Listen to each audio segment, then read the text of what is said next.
வெள்ள நீரில் அடித்துச் செல்லப்பட்ட சுற்றுலா பயணிகளை அங்கிருந்தவர்கள் மீட்கும் காட்சி காண்போரை பதைக்க வைத்துள்ளது.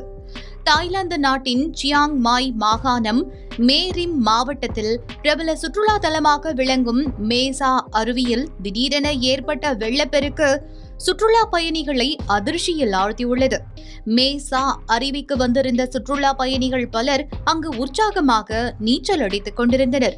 அப்போது மலையின் மேற்பகுதியில் கனமழை பெய்ததால் அருவியில் திடீரென நீர்வரத்து அதிகரித்தது. இதனால் வழக்கத்தை விட வேகமாகவும் ஆக்ரோஷமாகவும் தண்ணீர் சீறி பாய்ந்த நிலையில் அங்கு குளித்துக் கொண்டிருந்த சுற்றுலா பயணிகள் சிலர் வெள்ள நீரில் சிக்கி தவித்தனர். அப்போது நீரோட்டம் அதிகமாக வெள்ள நீரில் சிக்கி தவித்த சுற்றுலா பயணி ஒருவர் தண்ணீரில் அடித்துச் செல்லப்பட்டார். இதில் அவர் மயக்கமடைந்த நிலையில் மீட்கப்பட்டதாக தகவல் வெளியாகியுள்ளது. வெள்ளத்தில் சிக்கியவர்களை அங்கிருந்த சக சுற்றுலா பயணிகளும் பாதுகாப்பு பணியாளர்களும் உடனடியாக மீட்கும் பணியில் ஈடுபட்டனர்.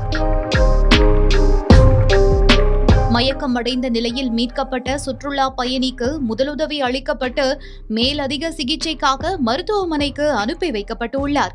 சுற்றுலா பயணிகளை மீட்கும் காட்சிகள் இணையத்தில் வெளியாகி வைரலாகி வருகின்றது. சம்பவத்தை தொடர்ந்து மேசா அருவி பகுதியில் பாதுகாப்பு நடவடிக்கைகள் தீவிரப்படுத்தப்பட்டுள்ளன.